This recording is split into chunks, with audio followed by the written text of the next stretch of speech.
Hi folks, it's Helen Rosenzweig here from Impressence. Today in this video, I'm going to answer the question about making money off blogs because it is a question I get asked a lot. So I'll do a whole series on blogs. This one we will just focus on the whole monetizing of blogs.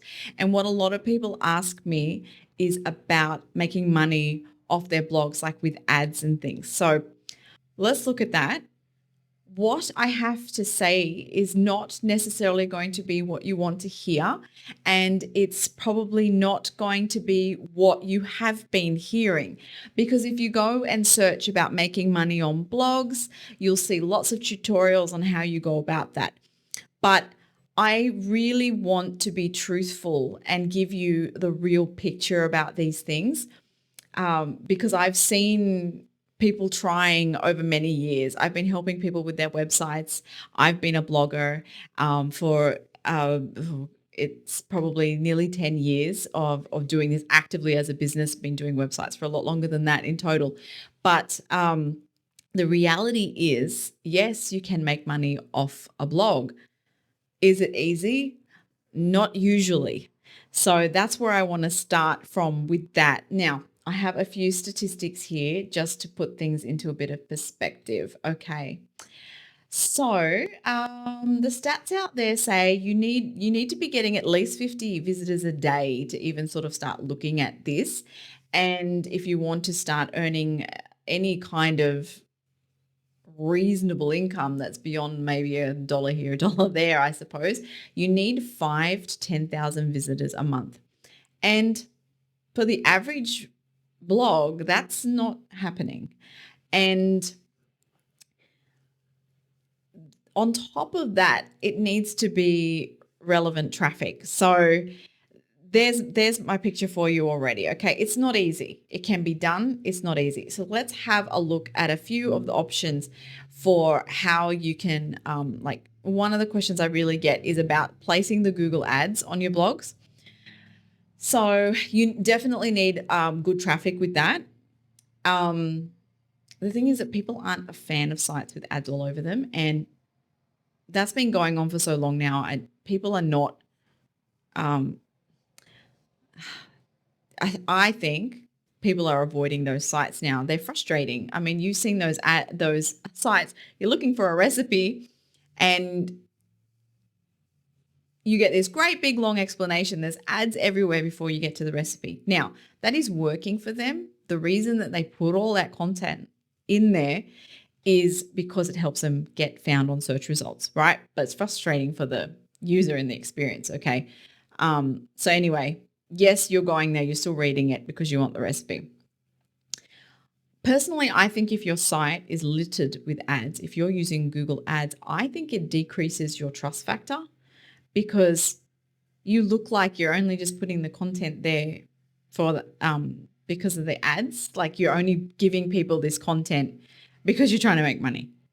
So anyway, and it can be really easy to make your site look ugly and unappealing with ads on them and frustrate people. And then if they've clicked on an ad they didn't mean to, you know those sites where they're tricking you into clicking on it. You don't want to go back to that site. So anyway, that's with Google Ads.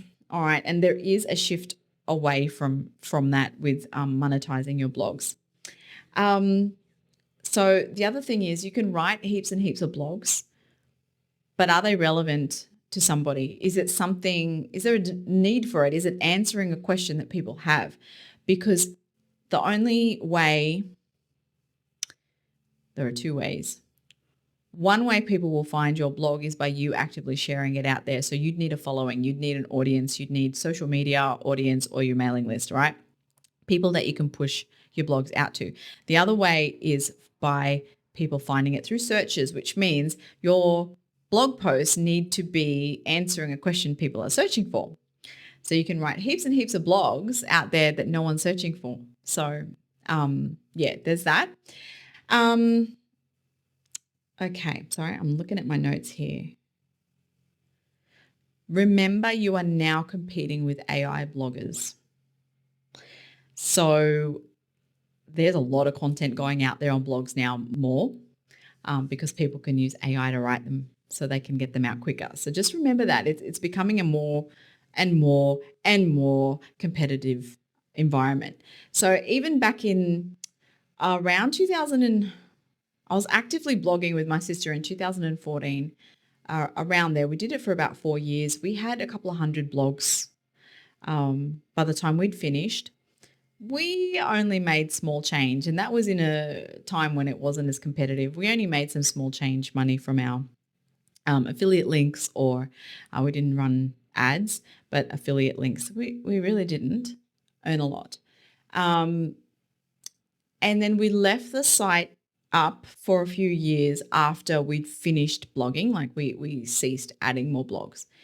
Eventually your traffic dies away because the way Google indexes for the search engines is that it looks at your site to see if it's being changed. So if your site is not changing, so you're not adding content, changing content, your site will slowly rank lower because other sites are active. So it kind of, Google will basically look at you and like, you're not really active. So it's going to push you further down the search list. So all of that effort that we had for all of those blogs, we eventually closed the site because it wasn't of any benefit to us anymore. So it can become like obsolete there. Obviously, it's going to depend on your topics. So for authors who ask me this question a lot, because authors have tended to blog a lot, that's because they're writers. And in the earlier days of social media marketing and getting your online platforms happening with authors, blogging was really important. But social media, I believe, has superseded that connection with the audience now from blogs. And so it depends what you're blogging about as an author. I think the best thing for authors and their blogs is news, which can double as your newsletter. But that's not attracting new audiences. If you understand what I'm saying, that's feeding your existing audience, and you've got to find other ways to reach a new audience. Now, nonfiction authors is different because particularly if your book is tackling a topic, you can definitely write blog posts related to that topic. So if you are writing about divorce, shall we say your book's about divorce, you would be writing blog posts that are related to that might be answering a question about divorce. And then when people, if you rank highly enough, because you're not going to be the only one out there writing about divorce, if you rank highly enough and people start to come to your site because of those articles, the way you then make money is then by, okay, you've landed on my site now, you've read this article about divorce, maybe you'd be interested in my book. And that's the kind of the sale that you'd be doing in that respect. So that's specific to authors. General people blogging, if you want to just blog to make money on a topic, yeah, you've seen people do that. You've seen people do that successfully. There are a lot of people who have started and haven't done that successfully because the competition is fierce and it is a lot of hard work. You will need to blog regularly and usually also build a social media presence to help with the audience. So I don't think the blog in most cases happens in isolation. Yeah, that's basically, I just want to give a realistic expectation about blogging to make money. If you've got a really niche topic and you've got people who already want it that you can start connecting with, like go ahead. It also depends this is about blogging for money. If you want a blog for different purposes, we can talk about that in another video, but blogging specifically for money. So just having a look. Okay, so another couple of things to think about then. So the blog, blogging for money, if your blog is also going to be so you need traffic to your website. You need a lot of traffic. And the traffic, the way you rank on Google is going to be affected by other things as well. And the effectiveness of your ads or whatever you're selling is going to be affected by the design of your site, the placement of things, the speed of your website. Google, if your site's slow, Google will push it down the rankings. So there's all of those sorts of things that you have to think about as well.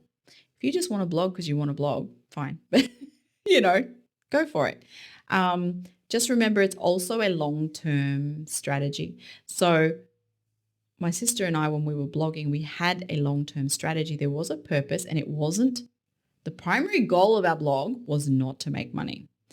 It was for visibility and making connections. We were doing book reviews for Christian fiction.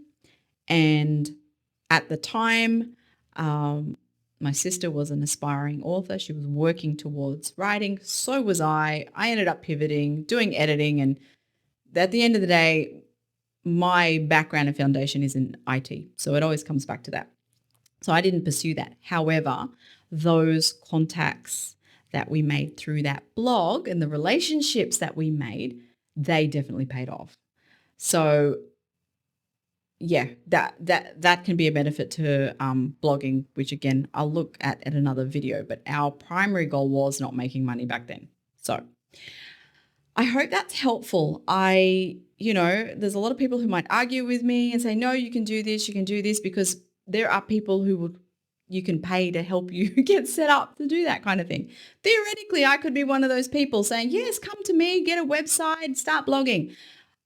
I can't do that to you without telling you the real picture, the reality of it, the likelihood of making money, like anything beyond a few dollars here and there, like a few dollars a month sort of thing, and without letting you know how much hard work's involved. So that's where I'm taking, where I come from. That's my perspective, because I just want it to be real, because I've been there and I've tried things as well.